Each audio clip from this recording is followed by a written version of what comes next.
Okay, so why do we carb load? That's really what we want to address in the first instance with this video.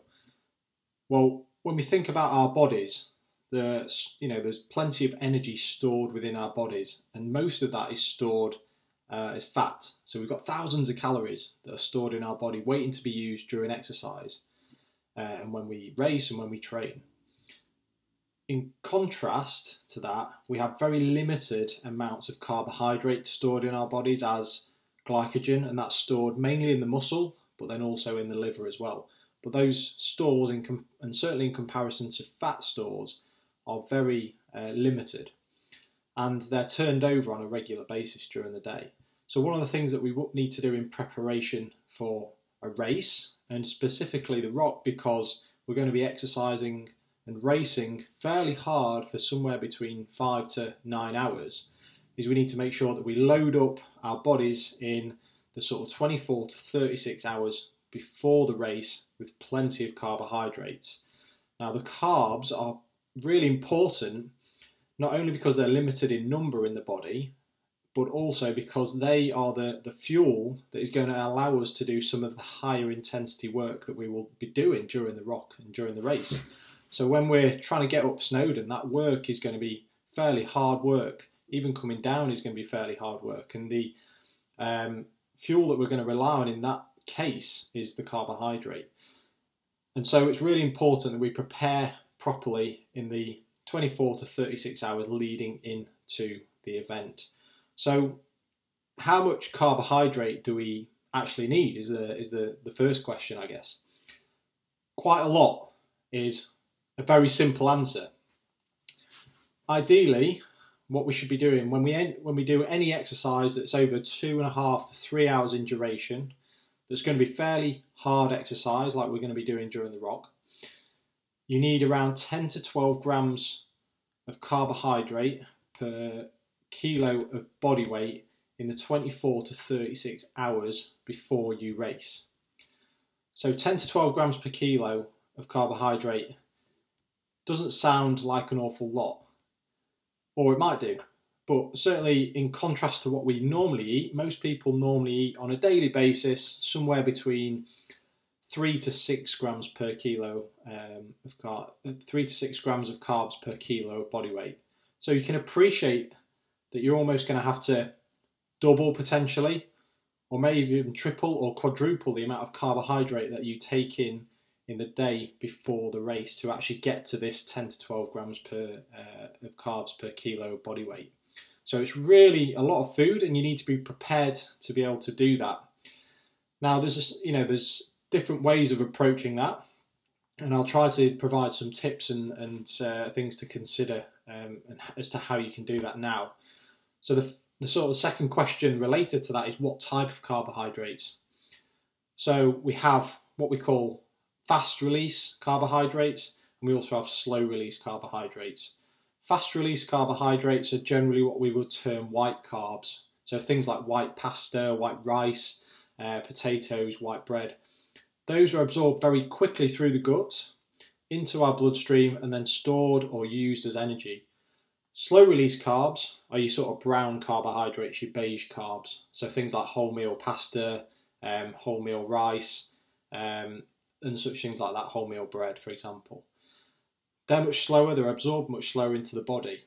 So there's a time and a place for both. When we're thinking about carbohydrate loading, we're trying to maximise the amount of carbohydrate that we can actually get into the system and stored prior to the race.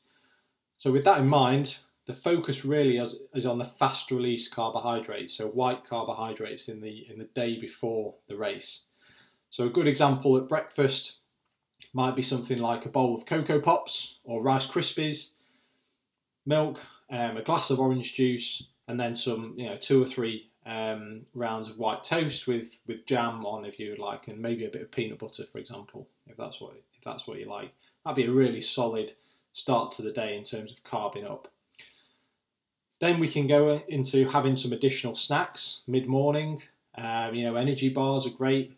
Even using some energy drink to get maybe 40 to 50 grams of carbs and stay on top of your hydration is a really good plan or approach as well, and also limits the amount of food that you've got to put into your system if you can rely a little bit on drinks as well during the day.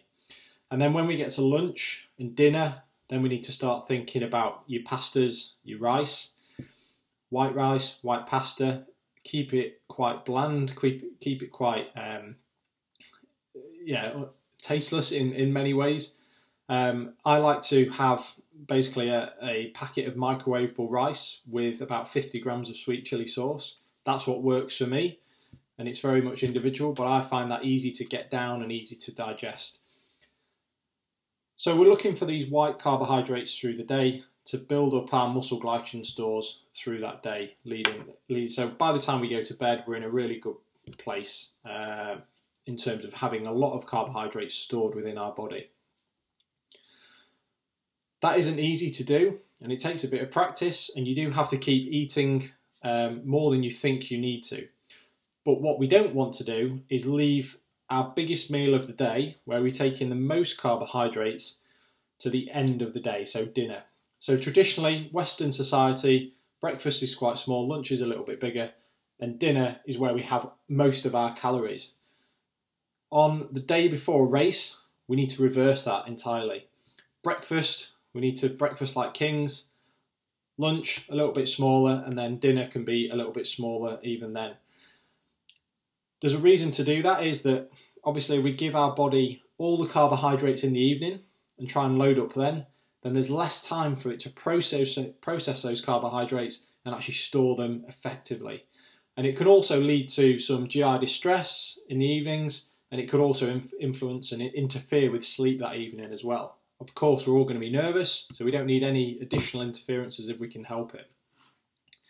So my suggestion as to how to approach this is to have your 3 main meals of the day. Breakfast is pretty big, trying to get quite a lot of carbs in that case. Lunch, a little bit smaller, and then dinner a little bit smaller still. And mid-morning and mid-afternoon is when we want to try and get some additional snacks in there, carbohydrate-rich snacks. And we can go to things like energy bars, even muller rice is a really good example, rice pudding, custard, just very high, simple carbohydrates that your body can process quite easily and shouldn't cause you too many issues in terms of the amount that you need to take in.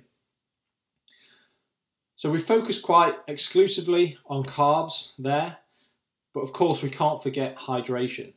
So it's really important that we remain hydrated through the day and go to bed in a well-hydrated state.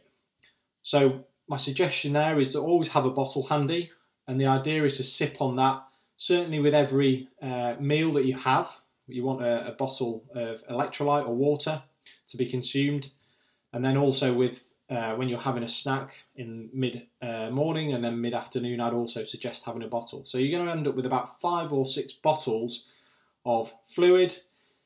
If we take the average 750 ml bottle, then that's going to equate to about 3 litres taken on board in the day before the race. And this is absolutely perfect. So that's just a little snippet, I guess, and some fairly, basic advice. But so many people don't adhere to it, and a large part of that is because they don't have a plan. So my advice and the overall message for today and for this video is to have a plan. Write down your plan of how you're going to approach this carbohydrate load, because I can't tell you how critical it will be to how you perform on the race day. Embrace it. Enjoy eating. It's the one time that you can actually say, I'm going to stuff my face full of carbs, and I'm not going to feel guilty because I'm preparing for a race tomorrow.